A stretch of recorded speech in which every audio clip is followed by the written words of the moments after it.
Dalawang Christmas party nga ang inatinan ko sa loob lamang ng 24 oras. Kaya halina, samahan niyo ako. Pagkatapos nga ng MTC ay nakita ko si Katimugan kaya bumiyahin ako papuntang Kanluran kasi pa-Kanluran naman talaga ang Pampanga. Dito nga sa Pampanga ang venue ng Christmas party ng TMT o the 30-Minute Trader, which is founded by Coach Job Zamora and Coach Zander Gonzalez. Bago nga nagsimulang program ay nag-ala Efren Batang Reyes muna tayo at nakalaban ko dito si Sir Mark, ang tumalo kay Spider-Man sa billiards. Dahil nga sobrang easy na lang sa kanya ang billiards ay nakuha niya pang mag-darts. At habang busy siya, ginawa ko na yung pinagbabawal na technique. Kahit nga plus 100 ako ay di ko pa rin matalo-talo itong si Sir Mark. Nakapikit pa siya kung tumira. Kaya at the end of the game, siya talaga yung nanalo.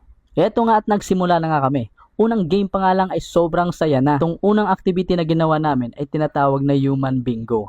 Kung saan hahanapin mo yung mga tao na nakasulat or dinidescribe doon sa mismong papel at kailangan nilang isulat ang kanilang pangalan doon. Pansit Canton. For example, kung sino yung pinakabata sa grupo or kung sino yung hindi uminom ng kape. Hindi ako uminom ng kape, kaya isunulat ko yung pangalan ko doon. Sobrang gandang opportunity nga to get to know each other.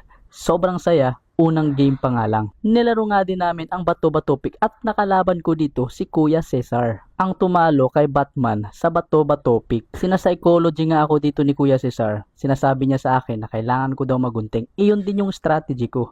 Sinasabihan ko din siya na kailangan niyang magunting.